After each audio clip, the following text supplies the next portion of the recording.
Schopenhauer's philosophy begins with the recognition that the world we experience is a representation, a projection shaped by our own cognitive faculties. What we call reality is filtered through the forms of space, time, and causality, structures that our mind imposes. This insight, inherited from Kant, sets the stage for Schopenhauer's most radical step. Behind the world of appearances, there exists a single metaphysical force that he identifies as will. Unlike Kant, who claimed the thing in itself was unknowable, Schopenhauer asserts that we can directly access it through our own inner experience of striving, desire, and effort. When we feel hunger, ambition, or longing, we are encountering the will in its most immediate form.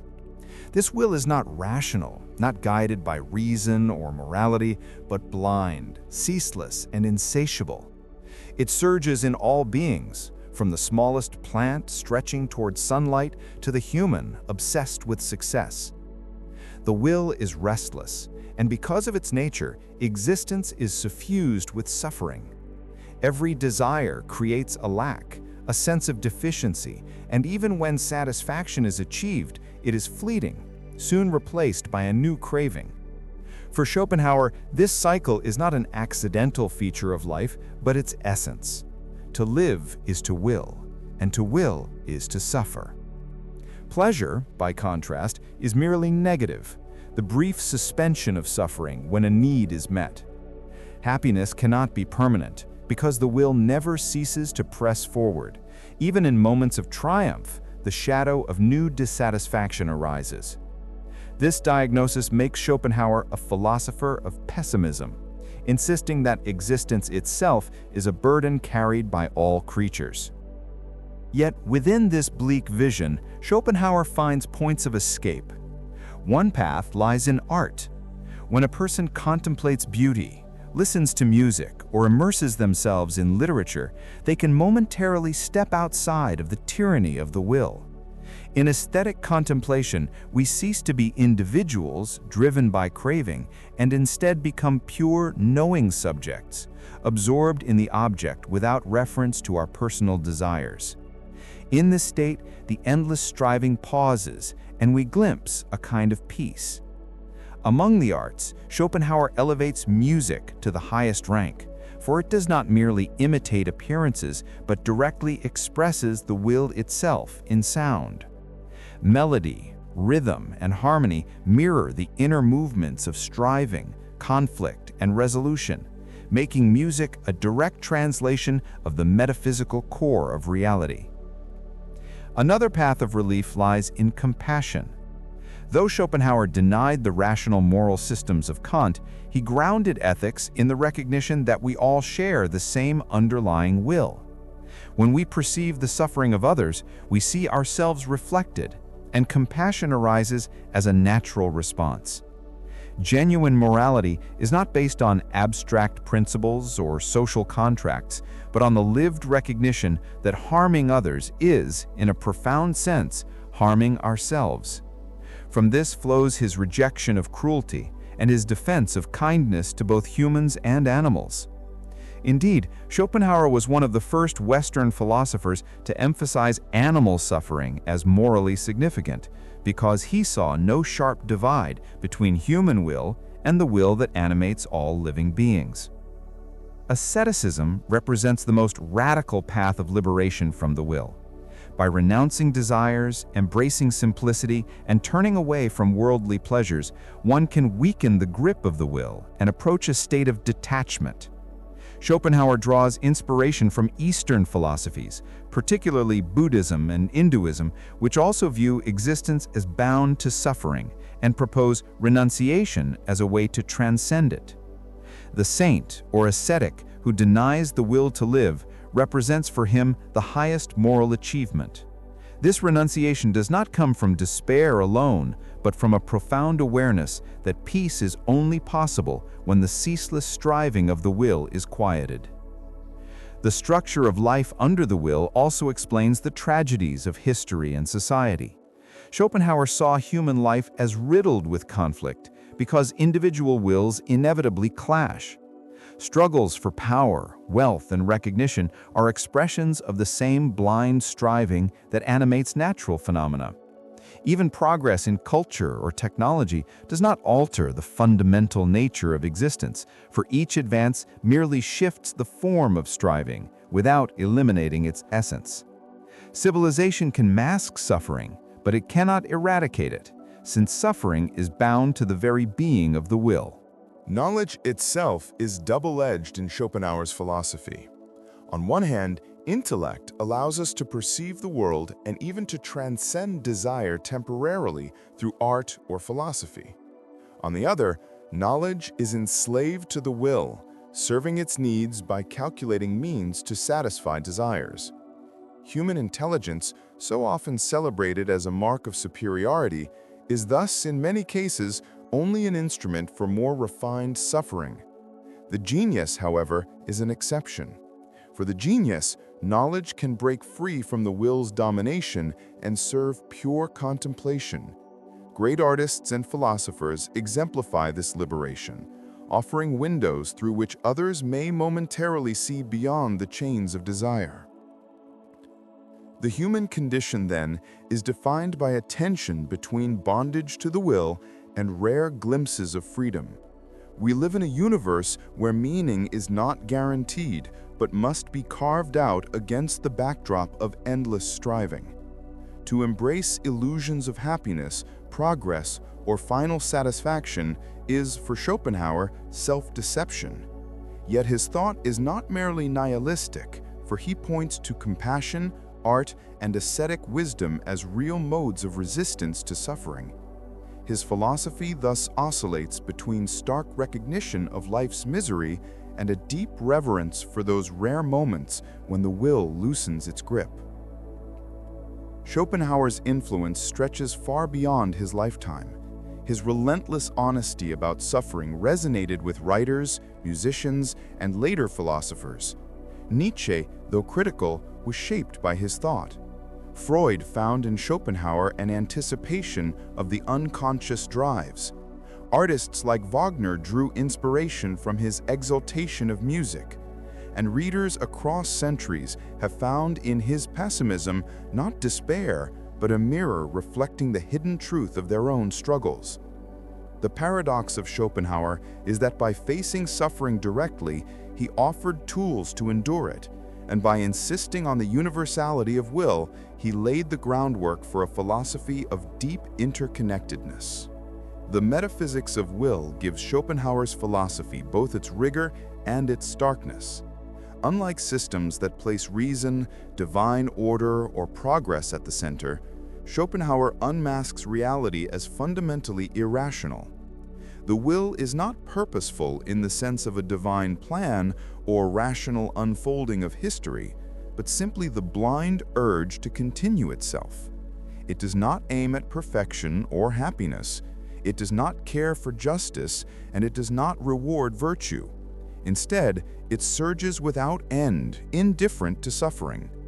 Plants strain toward the sun, animals hunt and devour, humans chase ambitions, nations war for dominance, and all of this unfolds without ultimate justification.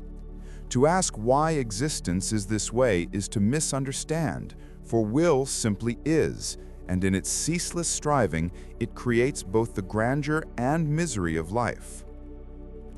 This recognition of irrationality undercuts much of Western optimism. Philosophers like Hegel spoke of history as rational and purposeful, a process of freedom realizing itself. Schopenhauer regarded such systems as fantasies designed to disguise the harsh reality of existence. To him, history is not progress but repetition, an endless cycle of conflict and suffering. Empires rise and fall, technologies advance, but the core condition remains the same: individuals and groups striving, colliding, and suffering. To expect ultimate redemption through history is to cling to illusion. True wisdom comes from piercing this veil and seeing that the will is not heading towards some telos, but endlessly circling itself. The universality of will also explains the deep kinship between humans and animals. For Schopenhauer, this insight is not metaphorical but literal. The same metaphysical essence that drives us drives every living being. Thus, the arrogance that places humanity above animals is a mistake born of ignorance. This recognition forms the ethical basis for compassion across species. When we see a dog in pain, we are not encountering something alien, but a variation of the same striving that we embody. Ethical behavior, therefore, emerges not from abstract rules, but from intuitive recognition of shared being. This is why Schopenhauer's ethics stand out as remarkably modern, prefiguring contemporary concerns with animal rights and environmental ethics. The role of suffering in his philosophy cannot be overstated. Schopenhauer does not treat pain as incidental, but as central. To exist is to be caught in the rhythm of want, frustration, and loss. Even joy is fragile because it is bound to conditions that quickly dissolve. Health, love, success, or beauty all are temporary, and their loss brings pain. Furthermore, the very capacity to imagine a better state ensures that humans suffer more intensely than other creatures. Animals feel hunger and satisfaction, but humans can picture futures, dwell on regrets, and torment themselves with comparisons. Consciousness sharpens suffering by making us aware of what we lack. Despite this pessimistic diagnosis, Schopenhauer is not advocating despair, but lucidity. To see suffering as essential is to strip away illusions that make disappointment inevitable. He criticizes those who cling to empty promises of perfect happiness or perpetual progress, insisting instead on honesty about the nature of existence. This honesty, he believes, frees us from self-deception and opens the possibility of genuine relief, however partial. By acknowledging the structure of the will, we can turn toward practices that lessen its grip, such as art, compassion, and asceticism. In this way, his philosophy contains a practical dimension, guiding individuals toward more bearable lives. Aesthetic experience is perhaps the most immediate and accessible escape. Consider the act of reading poetry, gazing at a painting, or listening to a symphony. In such moments, the ordinary ego fades, and we enter a mode of pure perception. The world is no longer evaluated in terms of what it can give us, or how it satisfies desire. Instead, it presents itself as pure form, color, sound, or idea. Schopenhauer describes this as becoming the pure subject of knowledge, detached from the will. The relief we feel in art is not accidental, but metaphysical. For a brief moment, we are released from the cycle of striving. This is why art holds such universal appeal, and why humanity has always cultivated beauty even amid suffering. Music stands above the other arts because it does not represent the world but speaks the language of will itself. Where painting and literature depict appearances, music bypasses them, giving us direct expression of the inner essence of striving. A melody embodies longing and resolution, tension and release, mirroring the rhythms of desire and satisfaction. In listening to music, we do not just hear sounds, but resonate with the very structure of existence. This explains music's uncanny power to move us in ways that defy rational explanation. It is, in Schopenhauer's view, metaphysics made audible. Compassion provides another mode of escape, though in a moral rather than aesthetic register. When we act compassionately, we momentarily transcend our narrow egoism. We recognize ourselves in others and respond to their suffering as if it were our own. This is not calculation or adherence to duty, but a direct intuition of shared essence. Compassionate acts, therefore, carry profound metaphysical weight. They represent the will partially recognizing itself and softening its internal conflict. While such acts cannot abolish suffering altogether, they mitigate it and cultivate a sense of solidarity amid the universal struggle. In this way, compassion becomes both the foundation of ethics and a practice of resistance against the tyranny of will. Asceticism, by contrast, aims at the root of the problem. Rather than seeking partial relief, the ascetic strives to negate the will itself.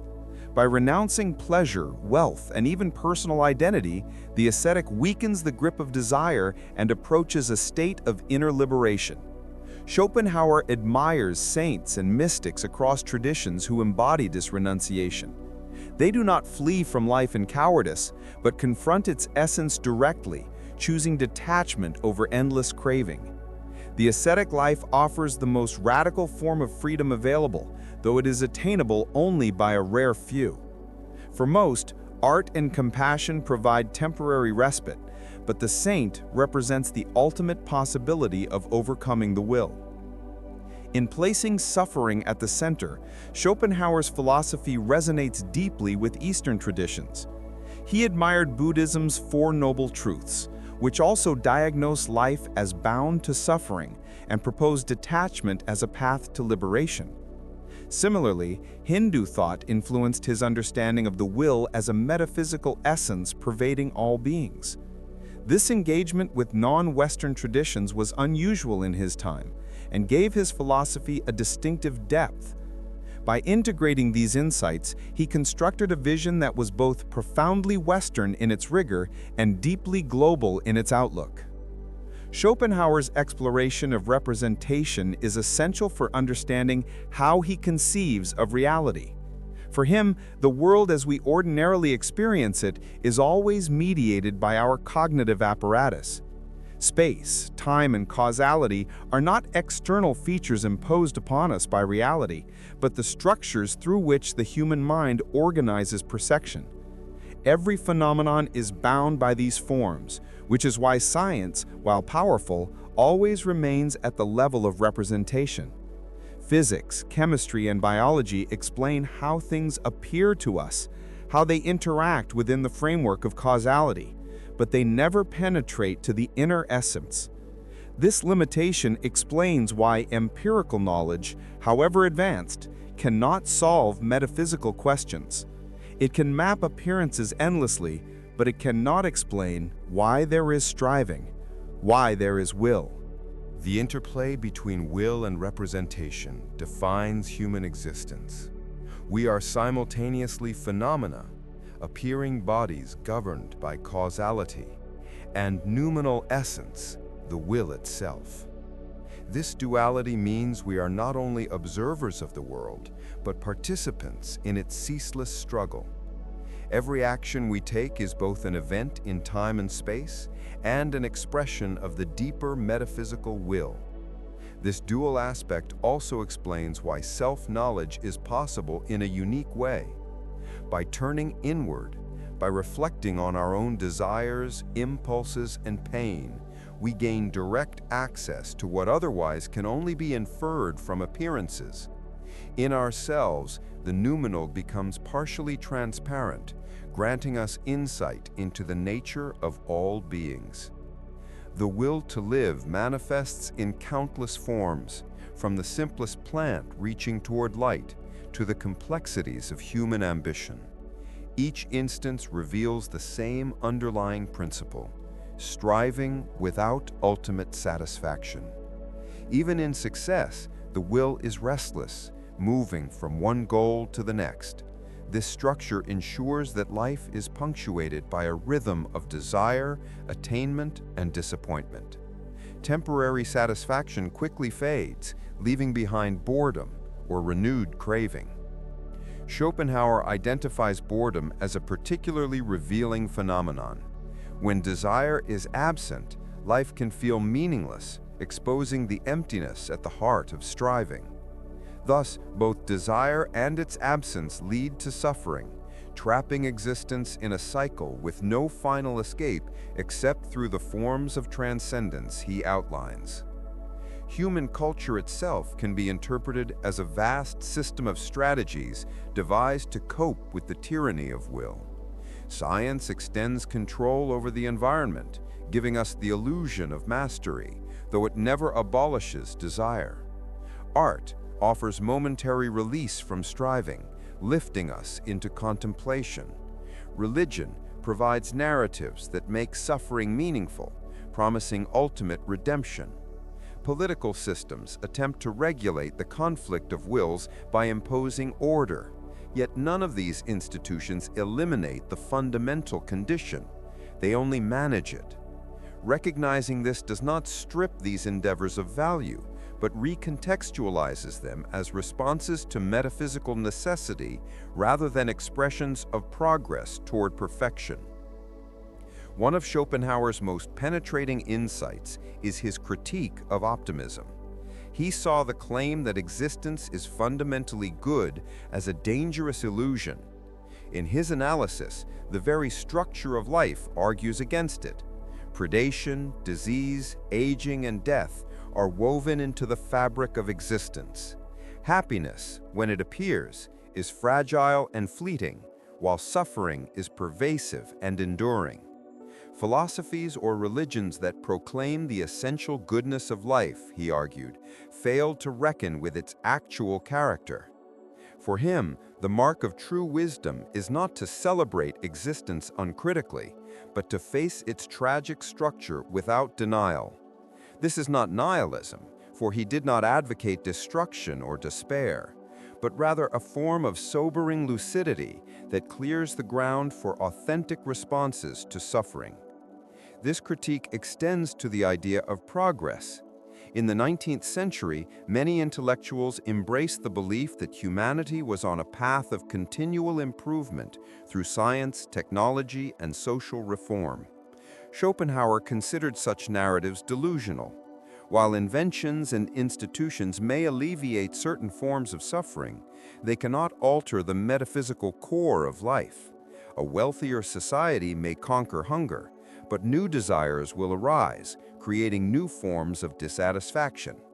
Even as medicine extends life, it cannot abolish aging or death. Thus, progress may shift the contours of suffering, but it cannot abolish it. To believe otherwise is to set oneself up for disappointment.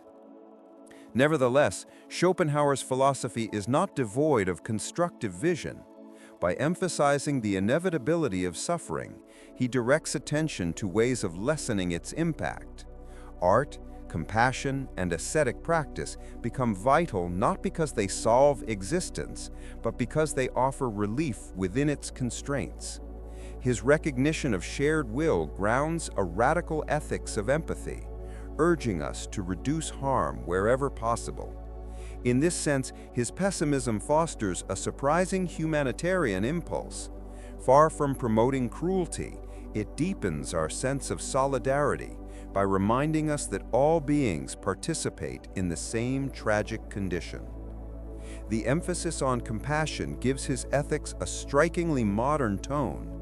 At a time when much of Western philosophy was dominated by rationalist or utilitarian accounts, Schopenhauer placed intuitive empathy at the center.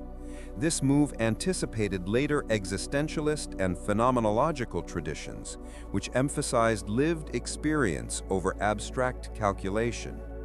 His insistence that morality begins with recognizing the suffering of others resonates with contemporary discussions of care ethics and global responsibility. In recognizing the metaphysical unity of life, he provided a foundation for extending concern beyond narrow boundaries of nation, class, or species. His treatment of sexuality reveals another facet of the will's operation. Schopenhauer analyzed sexual desire as the most powerful expression of the will to live, since it serves the survival of the species rather than the happiness of individuals.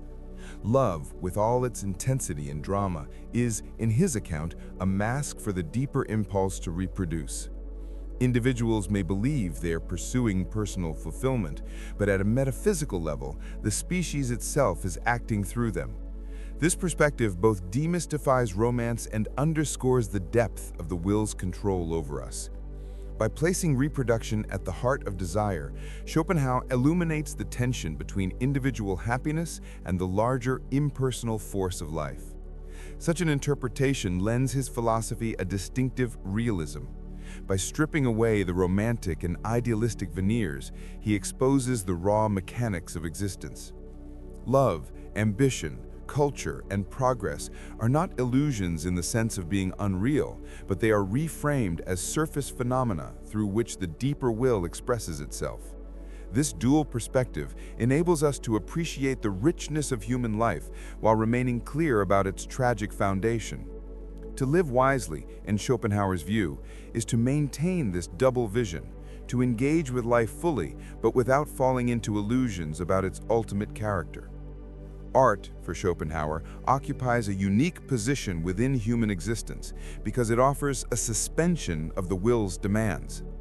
When immersed in aesthetic contemplation, the subject ceases to be dominated by desire and becomes instead a pure subject of knowledge. In this state, the individual is no longer calculating, craving, or fearing. Rather, they are simply beholding. This shift in consciousness provides a temporary liberation from suffering, since it removes the individual from the endless cycle of wanting and disappointment. What makes art so powerful in Schopenhauer's philosophy is precisely this ability to lift us out of our ordinary striving and into a timeless vision of essence. Not all art, however, operates with equal force. Schopenhauer constructs a hierarchy of the arts based on how directly they reveal the will. The visual arts, such as painting, sculpture, and architecture, capture ideas, timeless forms that stand outside the flux of particular phenomena. A painting of a tree, for instance, does not merely depict one specific tree, but points to the essence of treeness, the universal structure through which countless individual trees manifest. In contemplating such works, we perceive beyond the immediate and accidental toward the eternal. Architecture, in his analysis, reveals not only human intention, but also the resistance and weight of matter itself, dramatizing the struggle between form and gravity. Literature and drama bring us closer to the human condition, portraying characters and situations that illuminate the essential patterns of will and action. Through tragedy, especially, we confront the futility of striving and the inevitability of suffering. The great tragic poets, from Sophocles to Shakespeare, expose the audience to the stark truth that even noble characters, even heroic efforts, cannot escape the structure of existence. Tragedy does not console with happy endings, but purifies by showing that suffering is fundamental, thereby fostering resignation and clarity. This is why Schopenhauer regarded tragedy as the highest form of literature, for it discloses the truth of existence more directly than comedy or romance. Music, however, surpasses all other arts. In his estimation, music is not a representation of phenomena or ideas, but a direct expression of will itself. Whereas painting or literature presents images or narratives that point beyond themselves, music bypasses representation altogether and embodies the rhythms of striving in pure sound. A melody, with its tensions and resolutions, mirrors the dynamic of desire and satisfaction. Harmony reflects the interplay of different forces, while rhythm embodies the temporal pulse of existence. When we listen to music, we are not hearing mere sound arranged for pleasure, but encountering the metaphysical essence of life itself. For this reason, music moves us more profoundly and inexplicably than any other art form. It speaks the language of will directly, without translation into images or concepts. This elevation of music gave Schopenhauer's philosophy a unique resonance among composers and musicians. Richard Wagner, for example, was deeply influenced by Schopenhauer's account of music's metaphysical power. Wagner came to view his operas not just as entertainment, but as vehicles for revealing the deepest truths of existence. Through music, he sought to embody the drama of will and resignation, creating works that aimed at both aesthetic and metaphysical significance. The influence extended far beyond Wagner, shaping modern understandings of the relationship between sound, meaning, and human emotion. Schopenhauer's insistence that music conveys what words cannot continues to inform philosophy of art and musicology to this day. In the aesthetic state, time seems to dissolve. A person gazing at a painting or absorbed in a symphony loses awareness of themselves as a striving individual bound to goals and desires. Instead, they become a clear mirror of the object contemplated or the music experienced. This transformation is not escapism in the trivial sense, but an authentic suspension of the will. For as long as the aesthetic state lasts, the person is freed from the chain of suffering. Such experiences, though temporary, hint at a higher possibility of liberation, pointing toward the path of renunciation and asceticism. Thus, art serves as both consolation and preparation, guiding the individual toward deeper metaphysical insight. Schopenhauer's view of art also reflects his broader view of human faculties. Visual art refines perception, literature sharpens imagination, tragedy deepens moral awareness, and music reaches into metaphysical essence. Together, they form a ladder of transcendence, ascending from the representation of appearances to the direct revelation of will. Each art form participates in the struggle against the tyranny of striving, offering humanity precious intervals of relief and clarity. Without art, life would be an unbroken cycle of desire and suffering. With it, we glimpse eternity amid the flux. This aesthetic vision also challenges the utilitarian view of art as mere decoration or entertainment. For Schopenhauer, art is not optional, but essential. It is woven into the human condition as a necessary counterweight to suffering. Civilizations cultivate art not only for pleasure, but because it provides the metaphysical respite that makes existence bearable. This explains the persistence of artistic creation across cultures and epochs, even in conditions of hardship and scarcity. Far from being frivolous, art is a form of survival, a strategy devised by the will itself to mitigate its own torment. In tragedy especially, we witness the most profound function of art. Unlike comedy, which mocks the accidents of existence, or romance, which flatters our desires, tragedy exposes the futility of striving at its core. Oedipus, Hamlet, Lear, their downfalls reveal the inexorable power of the will. The audience, in recognizing this, is forced into a kind of resignation, a letting go of illusions about happiness or control. Yet paradoxically, this confrontation with suffering produces a cathartic clarity. By seeing life for what it is, we are momentarily lifted above it, granted the perspective of eternity. Tragedy, then, is not merely depressing, but illuminating. It brings us face to face with truth, and in doing so, frees us from delusion. In all this, Schopenhauer presents aesthetics as more than a cultural domain. It is a metaphysical necessity. The human capacity for beauty is itself a strategy for enduring existence. Every painting, poem, and symphony represents humanity's ongoing effort to step outside the storm of will, even if only briefly. Through art, we learn to see without wanting, to hear without craving, to exist without striving. These moments, though fragile, are the highest peaks of human experience, foreshadowing the greater liberation attainable through renunciation. Schopenhauer's ethics arises directly from his metaphysical system. Since the world is fundamentally will, the same blind striving underlying all beings, the multiplicity of persons, animals, and things exists only at the level of representation, where space and time divide reality into distinct entities. But metaphysically, all share the same essence. This insight reshapes morality. To harm another is, in truth, to harm oneself, because the same will flows through all. Compassion, or Mitleid, becomes the only genuine basis of ethics. Other moral theories, such as those of Kant with his categorical imperative, depend on abstract principles or rational deduction.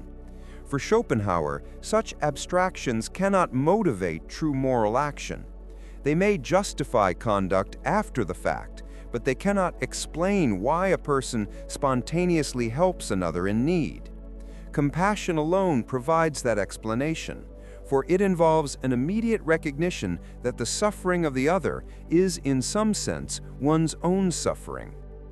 Consider a simple example: a passerby who sees a child drowning in a river and leaps in to rescue them at personal risk.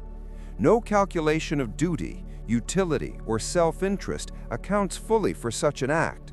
The rescuer acts because they are moved directly by the suffering of the child, as though the barrier of individuality had dissolved.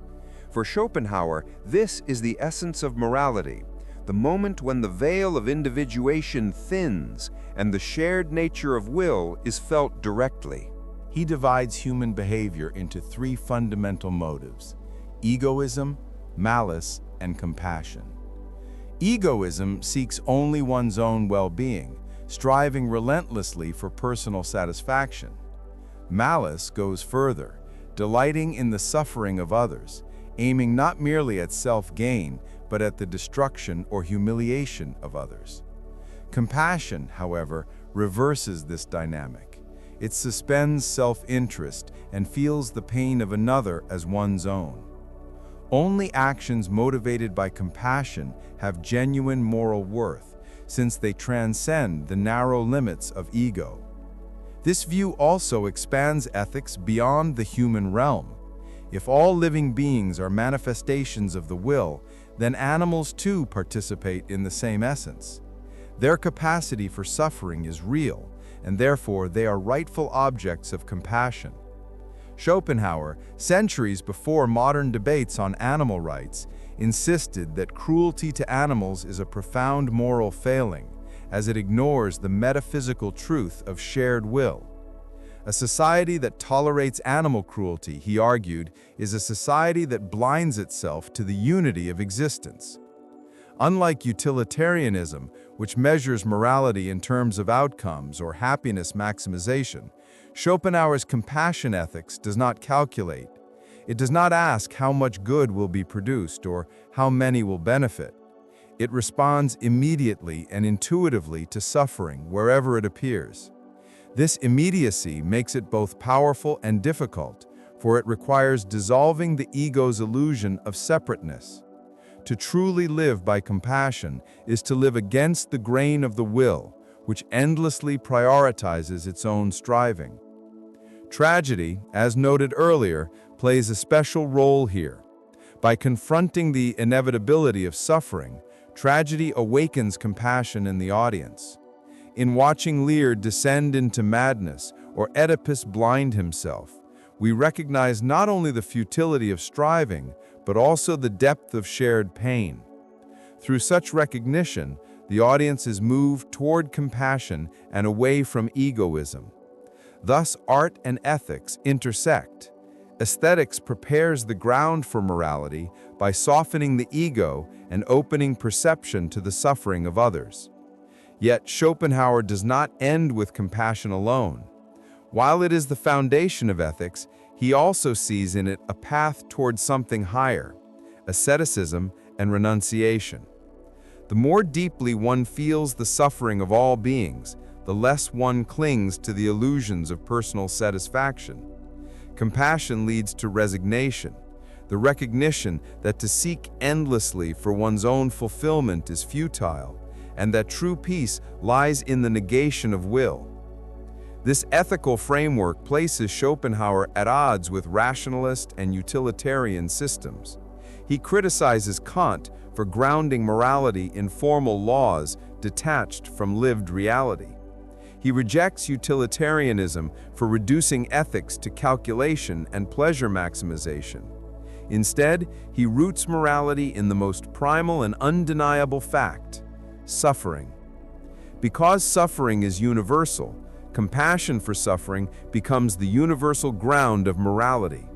In this way, Schopenhauer makes pain, rather than reason or pleasure, the central axis of ethical life. Compassion for Schopenhauer is the first step in transcending ego, but it is not the final destination. The one who lives with true compassion begins to see that all striving is bound to end in suffering. Every desire fulfilled breeds new desires. Every victory fades into dissatisfaction, and every pleasure is shadowed by pain. From this recognition emerges a radical insight.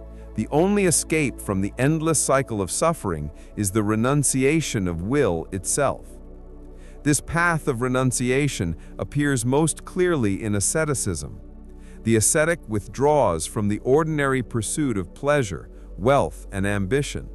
Instead of feeding the will through consumption and striving, the ascetic denies it.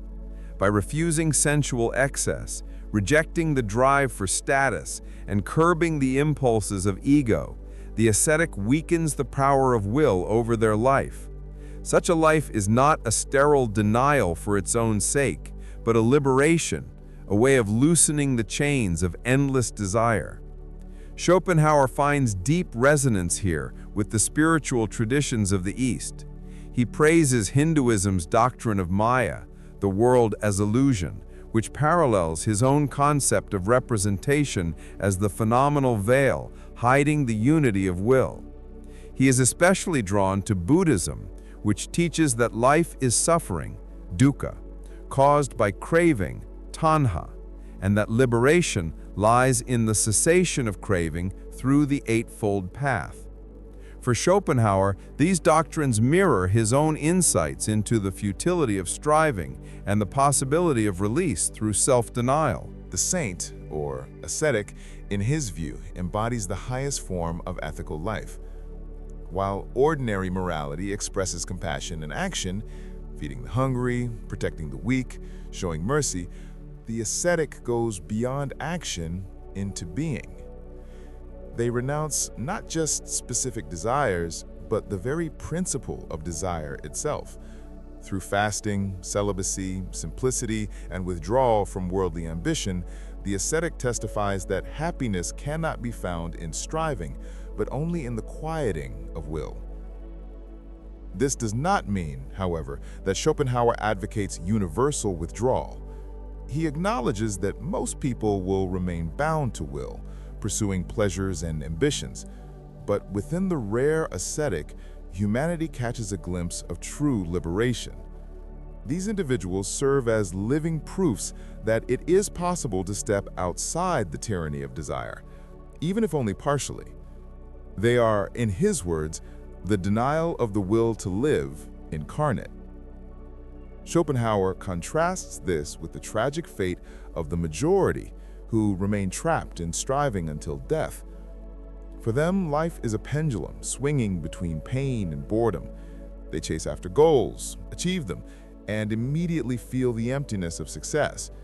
Or they fail and suffer frustration and despair. In either case, the will remains unsatisfied and the individual remains enslaved. The ascetic, by contrast, has broken the pendulum, stepping outside its rhythm by refusing to play the game of desire.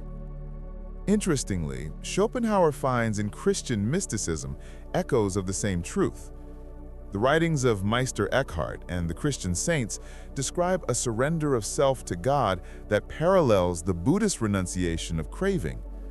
In both traditions, salvation is achieved not by feeding the ego, but by extinguishing it. Though Schopenhauer strips this of theological trappings, he sees in it a metaphysical affirmation of his own insights, that peace comes only when the will is stilled. Art, philosophy, and compassion thus prepare the ground, but asceticism completes the journey. Art gives temporary release by suspending desire in contemplation. Compassion deepens moral sensitivity by dissolving the illusion of separateness. But only ascetic renunciation strikes at the root of suffering by silencing the will itself. This progression forms a ladder, from aesthetics to ethics to asceticism, leading ultimately to the possibility of liberation. At the end of this ladder lies a mystery Schopenhauer cannot fully articulate. What remains when the will is denied? He gestures toward a state beyond representation, beyond subject and object, beyond desire and suffering. It cannot be described positively, only negatively. It is not striving, not pain, not boredom. Some have called it nothingness, but Schopenhauer cautions that it is nothing only relative to the will. To those still ensnared in desire, renunciation appears as a void. But for the ascetic who has truly stilled the will, it may be a peace beyond comprehension. Schopenhauer's philosophy did not remain an isolated system trapped in the 19th century. It became one of the most fertile influences on later thinkers, artists, and movements. Nietzsche, Freud, Wagner, Tolstoy, and countless others found in his writings either a source of inspiration or a target of opposition. Each engagement shaped the trajectory of modern thought and revealed the depth of Schopenhauer's ideas. Nietzsche began as an ardent admirer of Schopenhauer, calling him his first true teacher. In Schopenhauer's work, he discovered a confrontation with suffering that was uncompromisingly honest. He admired the way Schopenhauer rejected facile optimism and faced the tragic nature of existence head-on. But Nietzsche could not accept the solution of renunciation. For Nietzsche, life is not to be denied, but affirmed. Where Schopenhauer saw salvation in the negation of will, Nietzsche saw the highest human task in the transformation of will into creative power. The will to live became in Nietzsche's reworking the will to power, the drive not merely to persist, but to overcome, expand, and create. In this sense, Nietzsche built his philosophy as both a continuation and a rebellion against Schopenhauer. He retained the tragic view of existence, but replaced resignation with affirmation, turning despair into the raw material of artistic and personal greatness. Freud, too, was shaped by Schopenhauer, though indirectly. Freud's model of the unconscious, the hidden drives shaping human behavior, echoes Schopenhauer's conception of the will as blind and beneath consciousness. For Freud, human beings are not primarily rational agents, but driven by repressed desires and instincts, often sexual in nature. This is Schopenhauer's will transformed into psychoanalytic theory. Yet where Schopenhauer sought release through asceticism, Freud pursued relief through analysis, by bringing unconscious drives into the light of consciousness and negotiating them rather than extinguishing them. Richard Wagner, the composer, found in Schopenhauer the philosophical underpinning of his later operas. Wagner's music dramas increasingly turned toward themes of redemption through renunciation and the transcendence of desire, mirroring Schopenhauer's thought. The Tristan and Isolde opera, with its focus on the release of desire through death, is almost a direct artistic translation of Schopenhauer's worldview. Wagner absorbed Schopenhauer's pessimism into music, showing how philosophy could be transmuted into aesthetic experience. Tolstoy, though not a direct disciple, resonated with Schopenhauer's moral seriousness and emphasis on compassion. In his later writings, Tolstoy turned toward simplicity, nonviolence, and renunciation of wealth, ideas that find a striking parallel with Schopenhauer's ethics. Though Tolstoy grounded these in a Christian framework, the resemblance is unmistakable. Both saw liberation in turning away from selfish striving toward universal compassion and ascetic simplicity. Beyond individual figures, Schopenhauer's ideas filtered into the very foundations of modern psychology, existentialism, and art. His insistence on the primacy of irrational forces anticipated the 20th century emphasis on the limits of reason. Existentialists like Sartre and Camus, though they rejected Schopenhauer's pessimistic solution, nonetheless carried forward his confrontation with absurdity and suffering. Even modern psychology, with its focus on unconscious drives, stress, and the search for meaning, echoes themes Schopenhauer had already set down in the 19th century. His concept of the will also influenced biology and evolutionary thought, albeit indirectly. The idea that life is driven by blind striving resonates with Darwinian processes of natural selection, though Schopenhauer himself did not frame it scientifically. Later thinkers used his work to articulate the tension between rational order and irrational vitality within living systems. Artists and writers embraced Schopenhauer's vision as well. Thomas Mann, Samuel Beckett, and Jorge Luis Borges all acknowledged debts to his thought. Mann wove Schopenhauerian themes of suffering and transcendence into his novels, while Beckett carried pessimism to its stark extremes in works that depict life as meaningless repetition.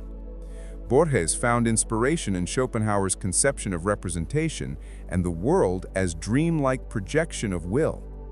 In all these cases, Schopenhauer's ideas proved generative because they offered not a final answer, but because they posed a question that could not be ignored. What is the meaning of existence in a world where suffering is inevitable? Even those who rejected his conclusion found themselves wrestling with his premise. This enduring tension demonstrates the vitality of his philosophy. It is not a doctrine to be accepted whole, but a challenge that compels engagement.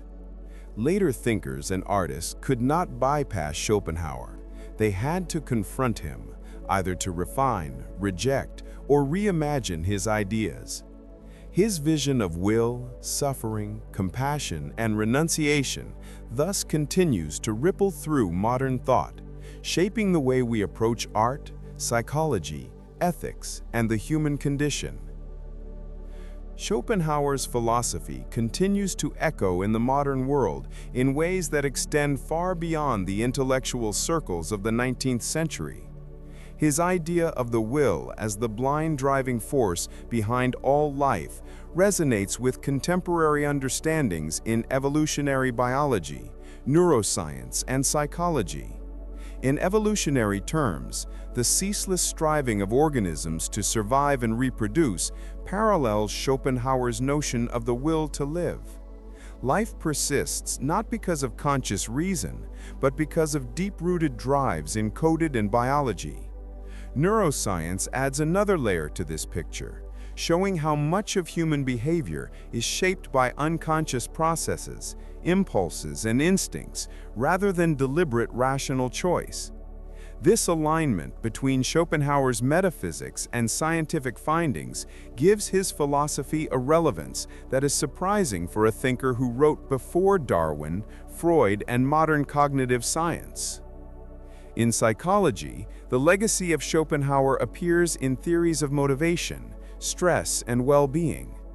The recognition that desire often leads not to fulfillment, but to new forms of dissatisfaction, anticipates modern research on the hedonic treadmill, the phenomenon where individuals adapt quickly to pleasures and achievements and soon return to a baseline of discontent. Schopenhauer's claim that striving is endless and that satisfaction is fleeting finds empirical support in studies of human happiness. The parallels are striking. His philosophical pessimism is not merely speculation, but a description of patterns that contemporary data confirm. Moreover, the psychological emphasis on mindfulness and acceptance therapy echoes his prescriptions of detachment and suspension of desire.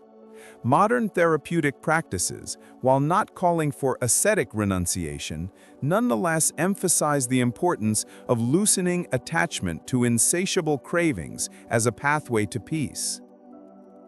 Even in popular culture, Schopenhauer's influence persists. Themes of suffering, futility, and resignation recur in literature, film, and music that grapple with the darker aspects of existence.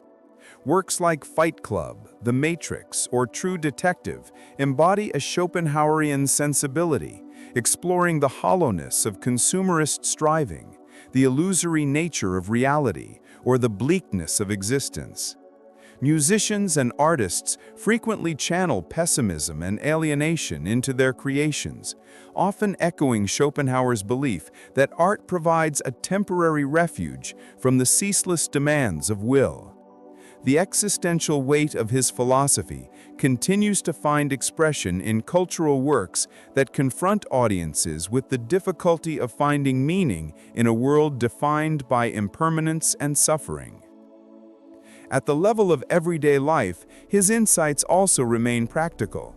Many individuals experience firsthand the cycle of desire, achievement, and disappointment that he described. The pursuit of wealth, recognition, or pleasure often leads to transient satisfaction, followed by emptiness. Schopenhauer's philosophy, though somber, offers a lens for understanding these experiences not as personal failures, but as structural features of human existence. His emphasis on compassion, too, speaks to contemporary ethical concerns.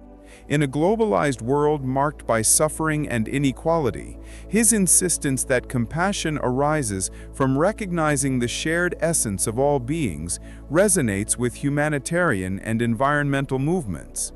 To act compassionately is to recognize oneself in the suffering other, dissolving the illusion of separateness. In modern spirituality, Schopenhauer's alignment with Eastern traditions has gained renewed importance.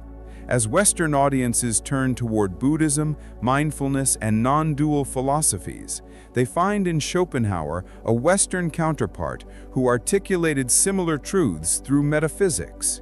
His acknowledgement of life as suffering, his admiration for the quieting of desire, and his appreciation of contemplative states all find strong parallels in the global spread of meditative practices today. Schopenhauer anticipated the West's later embrace of these ideas, showing that the encounter between traditions could yield profound philosophical syntheses.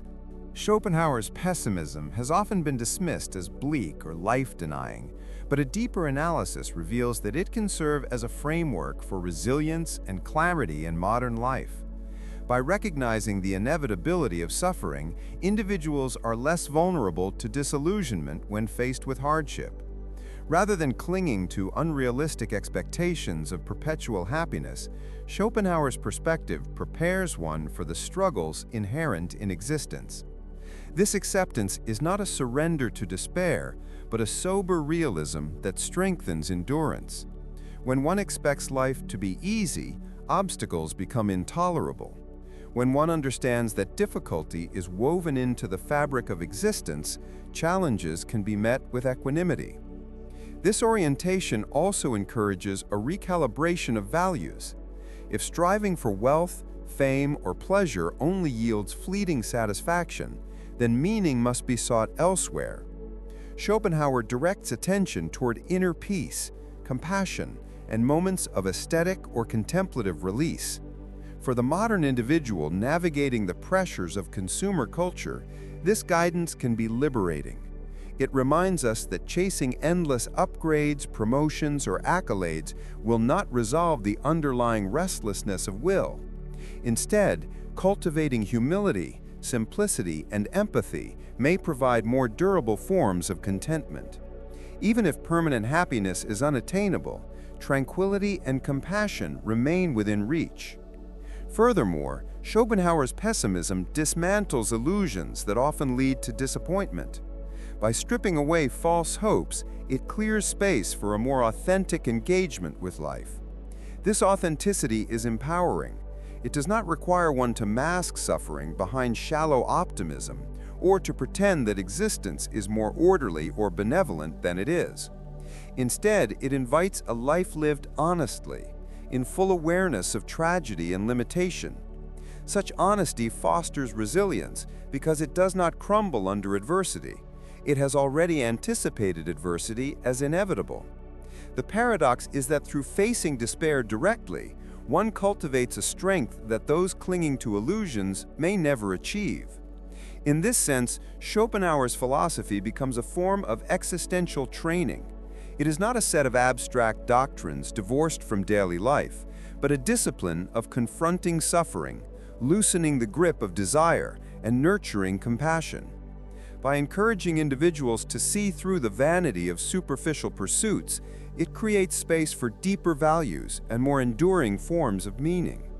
His thought does not eliminate pain, but it equips us with the mindset to endure it, interpret it, and even transform it into insight. Schopenhauer's worldview finds striking relevance when applied to modern issues such as technology, consumerism, and mental health. In the digital age, the endless cycle of striving that he described has only intensified.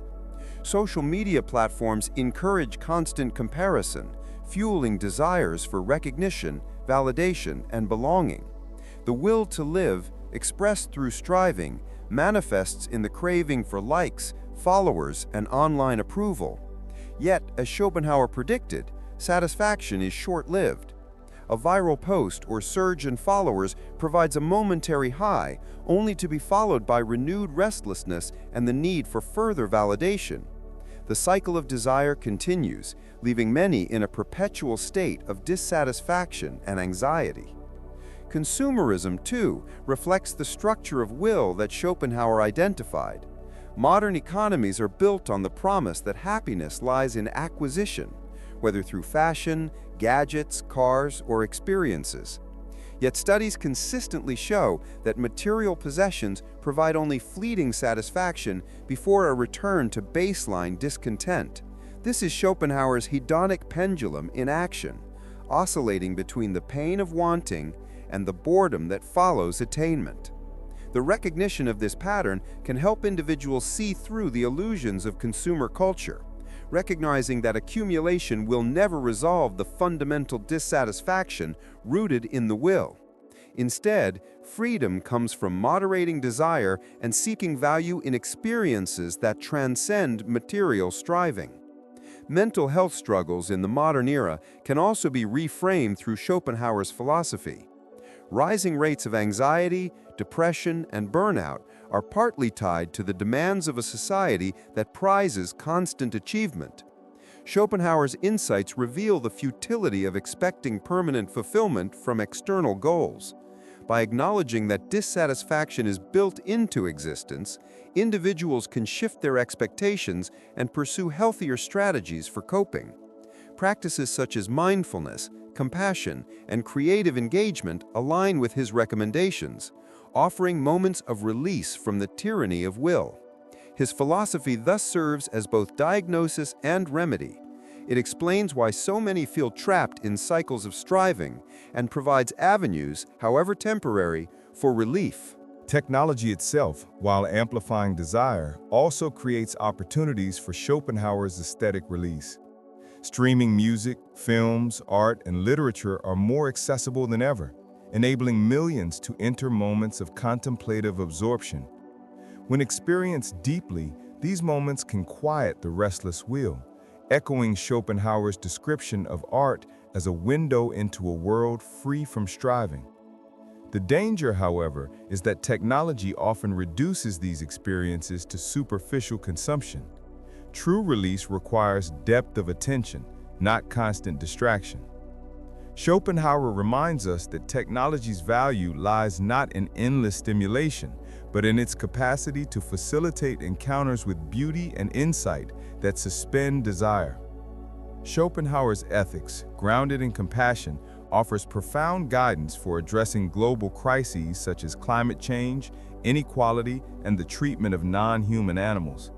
His philosophy begins with the recognition that the same will to live that animates human beings also animates every creature. This recognition underlies the ethical imperative to extend compassion beyond the narrow circle of self and kin. To cause suffering to others is, in his system, to perpetuate the very striving and pain that define existence. Therefore, compassion becomes not just a virtue, but the most rational response to the universal condition of suffering. When applied to climate change, Schopenhauer's perspective is particularly striking. The relentless exploitation of nature for economic growth reflects the unchecked force of the will, endlessly striving to consume and dominate.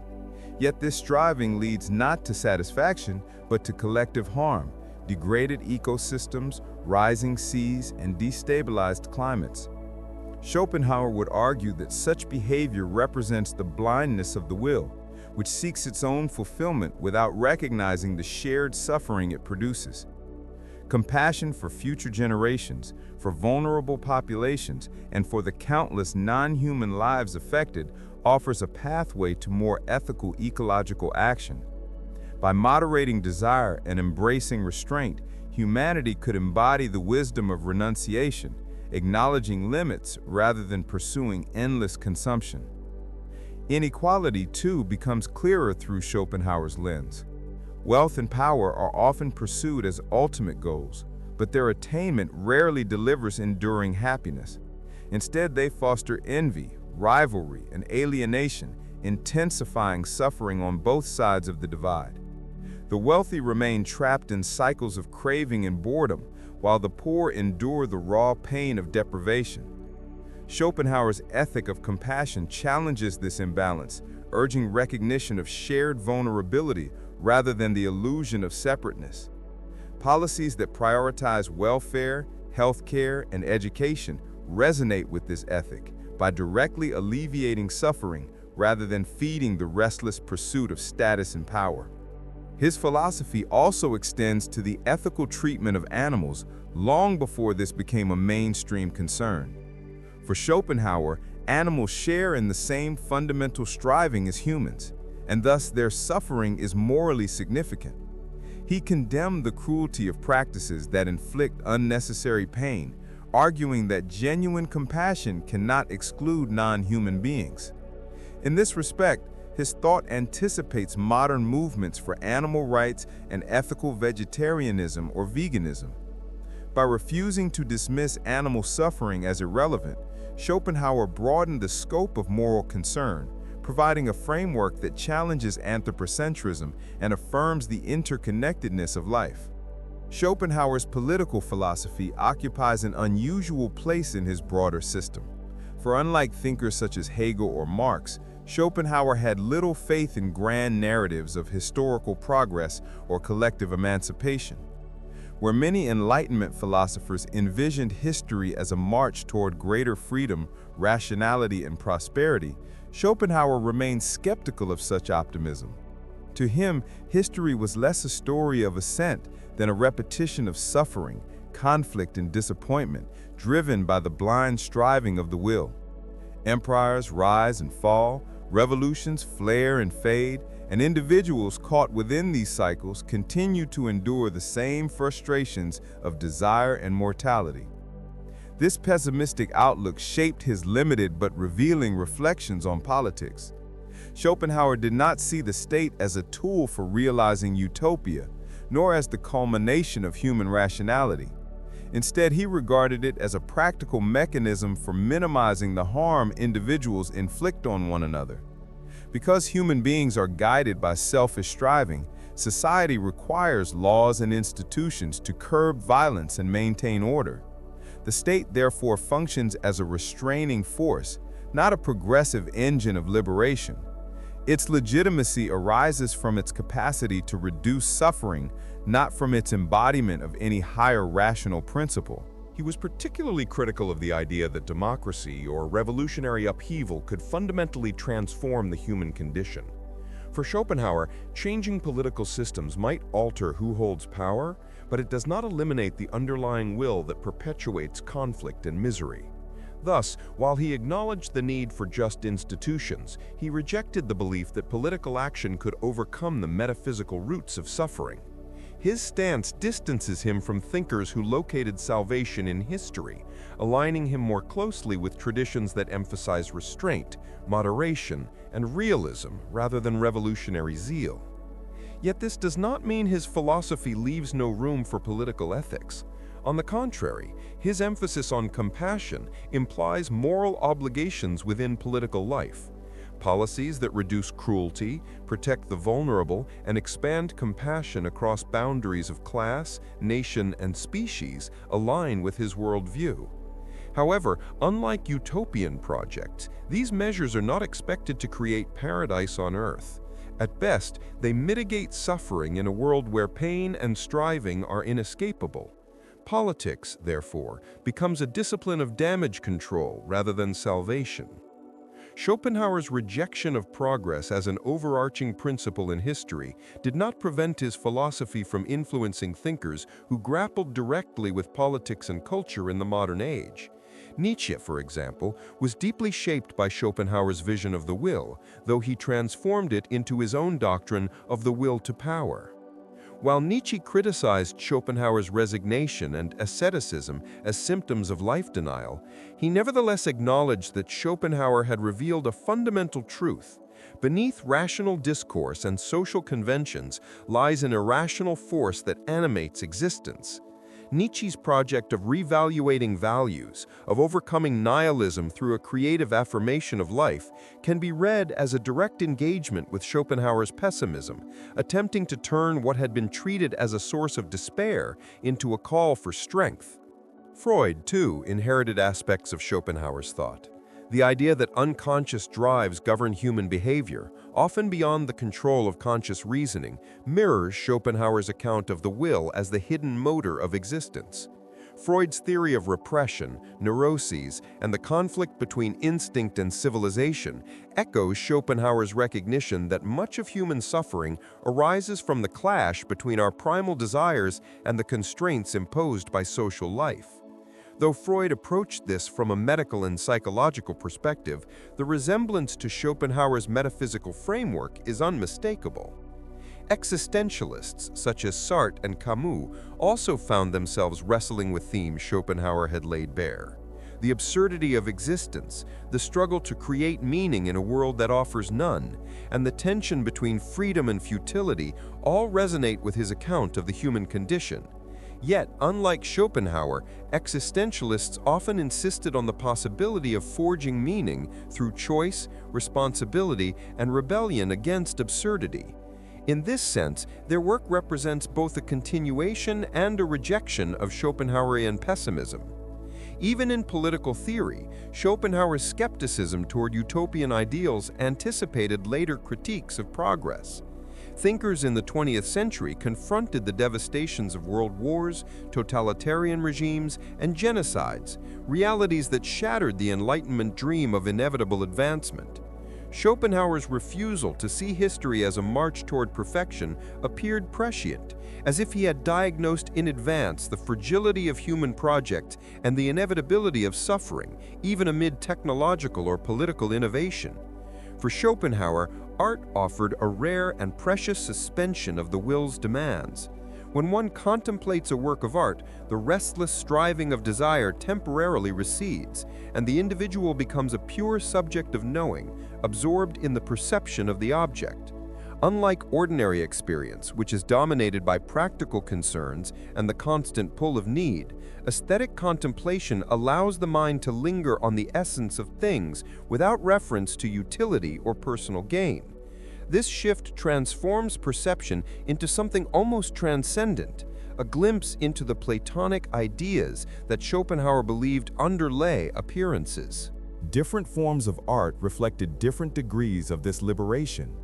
Architecture, by embodying gravity and rigidity, revealed the fundamental forces of matter.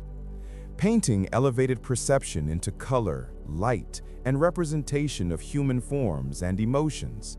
Poetry and literature captured the depths of human experience, dramatizing the eternal struggle between desire, suffering, and fleeting joy.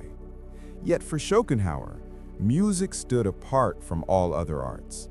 Whereas other arts represented the ideas, music expressed the will itself directly. It did not rely on representation or symbols, but instead spoke the language of reality's innermost essence. A symphony, for example, was not about something else. It was the will given audible form. This view placed music at the very summit of aesthetic experience. It explained why music could move people so profoundly, bypassing rational thought and speaking directly to their emotions. In listening to music, one felt not merely entertained, but transported, connected to a deeper truth about existence.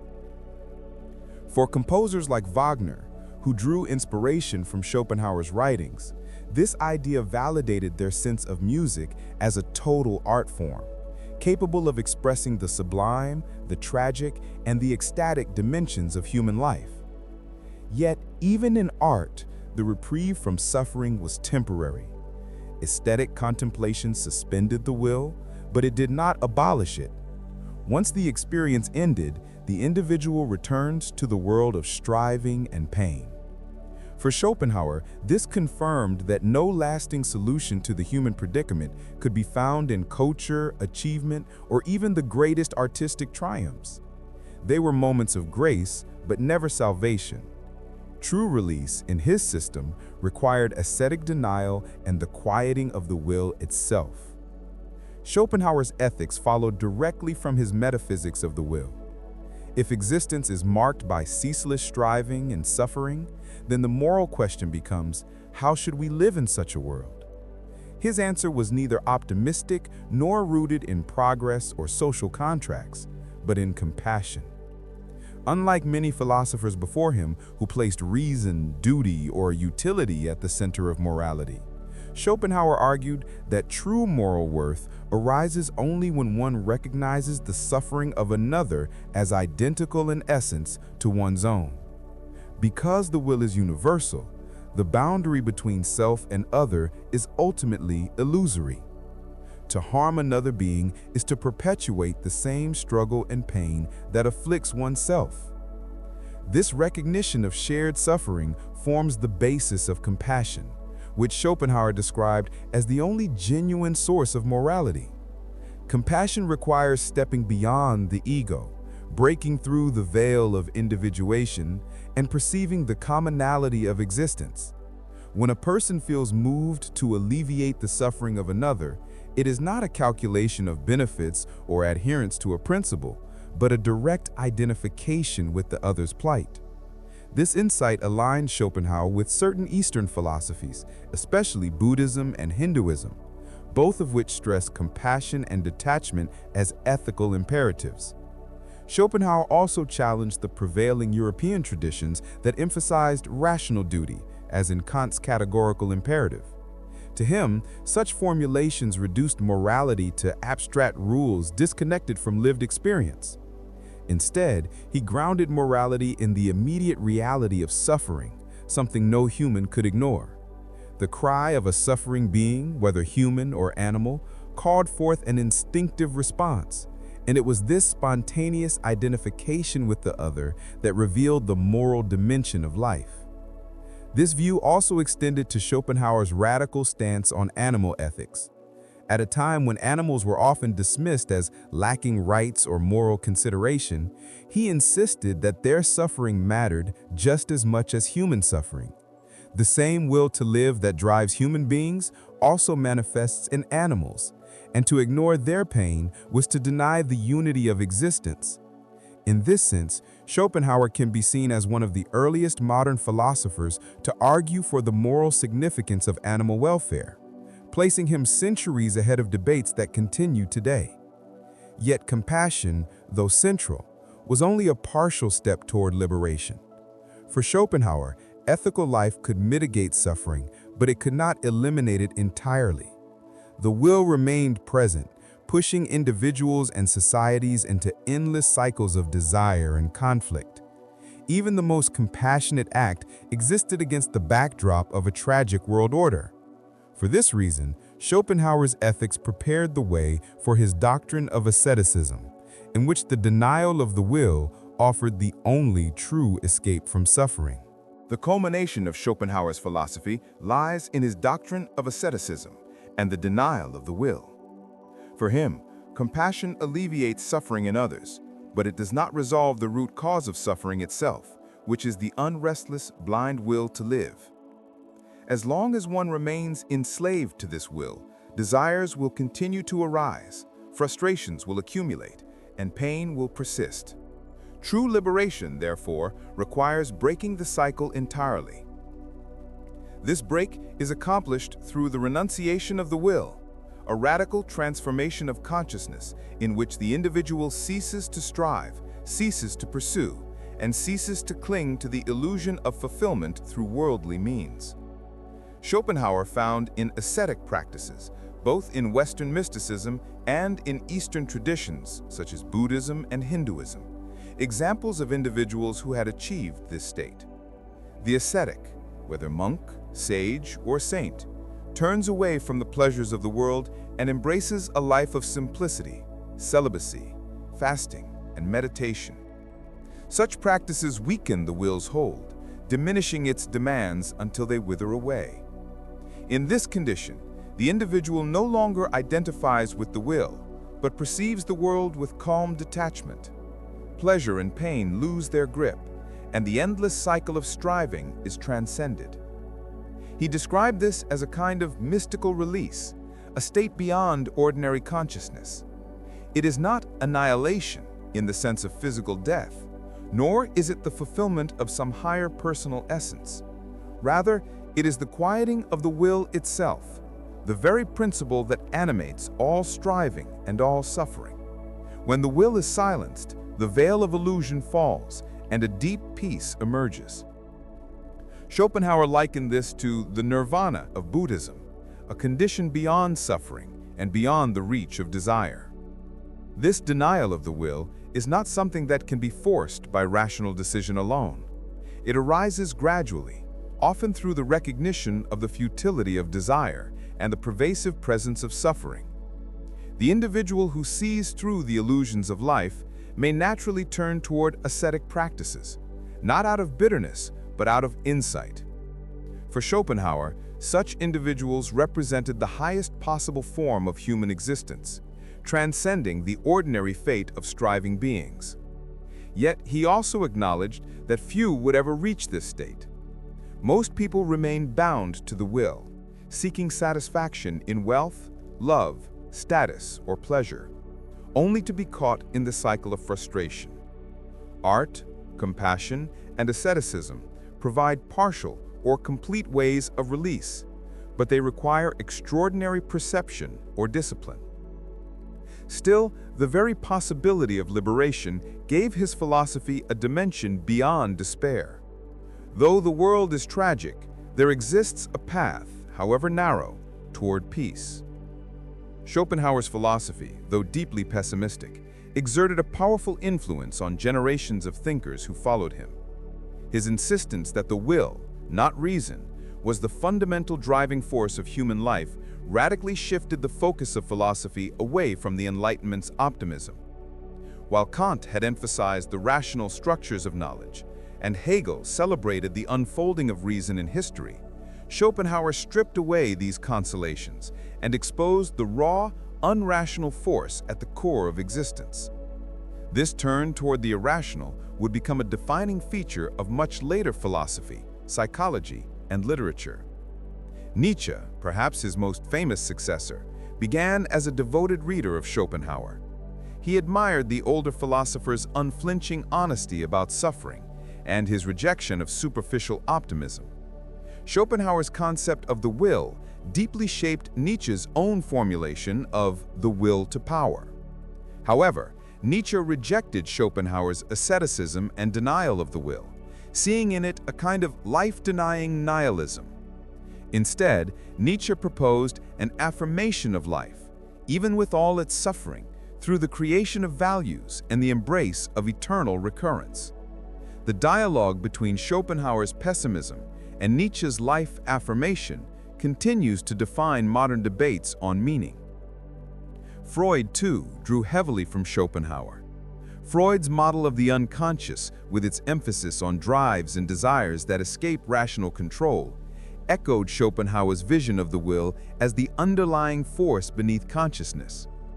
Where Freud spoke of the libido, repression, and instinctual conflict, Schopenhauer had already described the restless striving of the will and the inevitable frustration that it brings. Freud even acknowledged Schopenhauer's anticipation of psychoanalytic insights, recognizing in him a precursor to modern psychology. Existentialists like Sartre and Camus also grappled with questions Schopenhauer raised: the absurdity of existence, the inevitability of suffering, and the search for meaning in a hostile world all resonate with his thought. Though the existentialists did not embrace his ascetic solution, they shared his confrontation with life's tragic dimension and sought alternative responses. Camus' idea of revolt, for instance, can be read as a refusal to deny the will, but instead to live fully in defiance of its absurdity. Schopenhauer also influenced literature and art. Writers such as Tolstoy, Dostoevsky, Thomas Mann, and Proust found in his philosophy a mirror of their own explorations of suffering, desire, and the limits of human fulfillment. Musicians, most notably Richard Wagner, were inspired by his ideas on the metaphysical power of music. In this way, Schopenhauer's thought extended far beyond philosophy into the broader currents of European culture.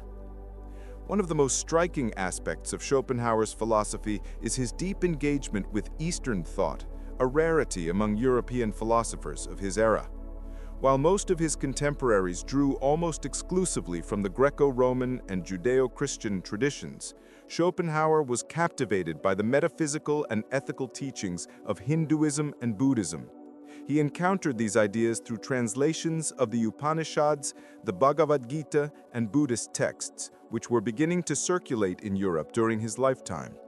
These works resonated profoundly with him because they seemed to confirm and even anticipate many of his own insights about the nature of existence, suffering, and liberation. He found in Hindu philosophy, particularly in the concept of Brahman and the Atman, an affirmation of his view that the multiplicity of the world is an illusion masking a single underlying reality. The veil of Maya, which deceives human beings into perceiving a world of separate individuals, paralleled his own doctrine of the principium individuationis. Similarly, the emphasis on detachment and the recognition that desire is the root of suffering echoed his central thesis that the will to live condemns beings to endless dissatisfaction. Buddhism, in particular, became a touchstone for Schopenhauer. The Four Noble Truths, which teach that life is suffering, that suffering arises from craving, that cessation is possible, and that liberation comes through the Noble Eightfold Path, mapped almost directly onto his own account of existence. He saw in nirvana the very state of willlessness he described as the ultimate liberation. Unlike many European thinkers who dismissed Eastern traditions as mystical or primitive, Schopenhauer took them seriously as philosophical systems and treated them with the same respect he gave to Plato and Kant. This cross-cultural dimension of his work set him apart. He recognized that truth was not the property of one civilization, but a universal human discovery, accessible in different forms across cultures. By weaving together Western metaphysics with Eastern insights, he created a philosophical synthesis that was ahead of its time.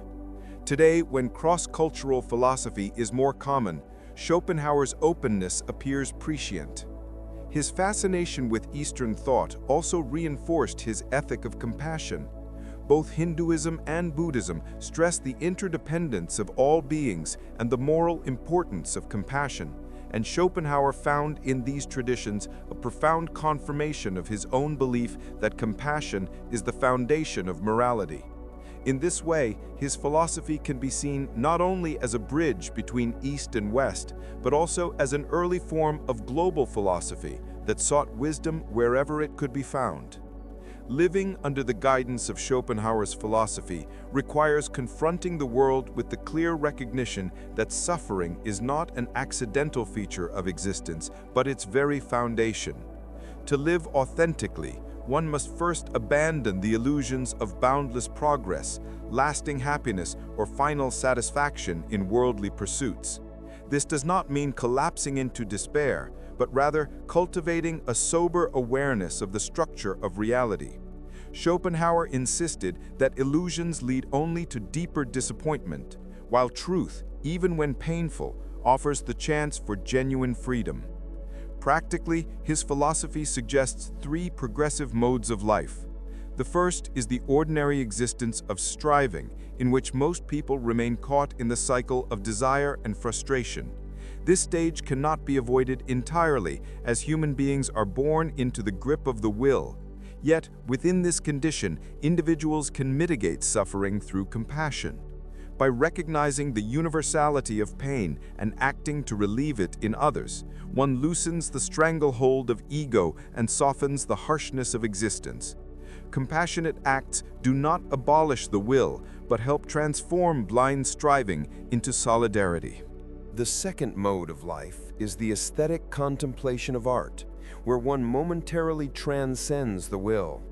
By losing oneself in music, painting, literature, or nature, one steps outside the restless demands of desire and perceives the world not as an object to be conquered, but as pure representation. This suspension is temporary, but it points toward the possibility of deeper release. For many, this experience of art becomes a refuge, a space where life's chaos is stilled and truth is glimpsed in symbolic or intuitive form. The third mode is the ascetic path, the deliberate denial of the will. While few achieve this radical renunciation, Schopenhauer regarded it as the highest calling. It involves withdrawing from worldly attachments, practicing restraint, and gradually extinguishing the ceaseless demands of desire. This life is not guided by a principle of self-punishment, but by the recognition that the deepest peace lies not in obtaining more, but in wanting less. The ascetic embodies the realization that freedom comes not through the fulfillment of the will, but through its silence. For most people, complete denial of the will may be impossible, but Schopenhauer's philosophy still offers practical wisdom. It encourages individuals to lower their expectations of life, to cultivate compassion, to immerse themselves in art, and to practice moderation in desire. In doing so, one may not eliminate suffering, but one can live with a clearer understanding of its inevitability and with tools to endure it more gracefully. His thought challenges the modern obsession with constant gratification and achievement, offering instead a path of detachment and depth. Schopenhauer's philosophy proves strikingly relevant when applied to the modern world, where consumerism, technology, and the cult of productivity dominate much of human life. His central claim that the will manifests itself as endless striving finds vivid confirmation in the cycles of desire and dissatisfaction that characterize contemporary society. Advertisements promise fulfillment through possessions, experiences, or identities, yet the moment one desire is satisfied, another emerges. This restless pursuit mirrors exactly the structure Schopenhauer described. Fulfillment is fleeting, but desire is inexhaustible. Consumerism thrives precisely because it taps into the will's insatiable nature. The modern individual is conditioned to equate happiness with accumulation of wealth, gadgets, recognition, or digital approval. Yet no matter how much is acquired, contentment remains elusive, and frustration inevitably follows. Schopenhauer would likely see in this culture not progress, but evidence of humanity's deeper entrapment within the will. To him, the more society accelerates its pursuit of pleasure and convenience, the more it exposes the futility of those pursuits. Technology adds another layer to this cycle. On one hand, it provides tools that reduce certain forms of suffering, such as medical advancements or instant communication. On the other hand, it amplifies desire by creating new possibilities to chase and new comparisons to fuel envy. Social media, in particular, plays into the will's hunger for validation, keeping individuals locked in a constant loop of striving for recognition, likes, and relevance. This endless scroll of craving exemplifies the very bondage Schopenhauer warned against. His philosophy also resonates with the widespread sense of alienation and burnout in modern life. The culture of overwork and perpetual achievement reflects the will's domination in the form of careerism and ambition. People pursue professional success under the illusion that it will bring lasting fulfillment, only to discover that the achievement merely opens the door to new anxieties and new goals. Schopenhauer would interpret this not as a moral failing, but as the inevitable condition of beings enslaved by the will. Against this backdrop, his remedies acquire renewed significance. Compassion becomes an antidote to the hyper-individualism of modern culture. Art and music offer sanctuaries from the overstimulation of digital life, providing moments of genuine stillness. Ascetic practices, though radical, find echoes in modern minimalist movements, mindfulness meditation, and voluntary simplicity, all attempts to resist the tyranny of desire and reclaim peace. In this way, Schopenhauer's 19th-century philosophy speaks directly to the crises of the 21st century.